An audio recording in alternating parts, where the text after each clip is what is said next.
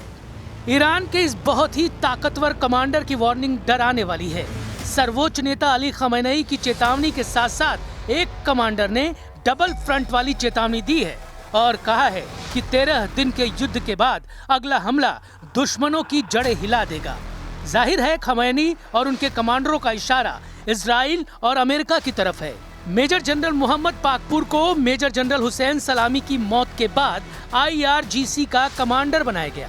Major general Hussain सलामी की मौत 13 जून को इजराइल के हमले में हुई थी और उसके बाद से पाकपूर IRGC की कमान संभाल रहे हैं। इजराइल के खिलाफ 12 दिन तक मिसाइल अटैक करने के बाद जब युद्ध विराम हुआ तो मेजर जनरल पाकपुर ने क्या कहा था,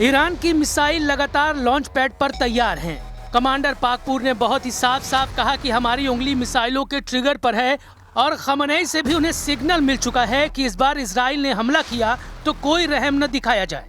इजराइल की नई टेंशन ये है कि ईरान का दावा है कि उसने अभी तक अपनी सबसे खतरनाक मिसाइलों को इस्तेमाल नहीं किया है, लेकिन ईरान से युद्ध को लेकर अमेरिका और इजराइल से लगातार नए नए सिग्नल मिलने लगे हैं। इजराइल पर हुए हमलों में जिन मिसाइलों ने तबाही मचाई है उनकी लिस्ट देख लीजिए, क्योंकि यही अब तक नेतन्याहू के लिए सबसे बड़ी परेशानी बनी है। इनमें सबसे खतरनाक फत्ताह-1 और खैबर शिकर मिसाइल शामिल हैं। इनमें कद्र और इमाद मिसाइल भी शामिल हैं। फत्ताह हाइपरसोनिक मिसाइल की रेंज 1400 किलोमीटर है। खैबर शिकर मिसाइल की रेंज 1450 किलोमीटर है। कद्र मिसाइल की रेंज 2000 किलोमीटर तक है और इमाद मिसाइल की रेंज 1700 किलोमीटर है। मिसाइलों को लेकर ईरान की तरफ से ऐसी वार्निंग इसलिए आ रही है क्योंकि नेतन्याहू और ट्रंप का रुख अमेरिका को लेकर काफी सख्त देखा जा रहा है।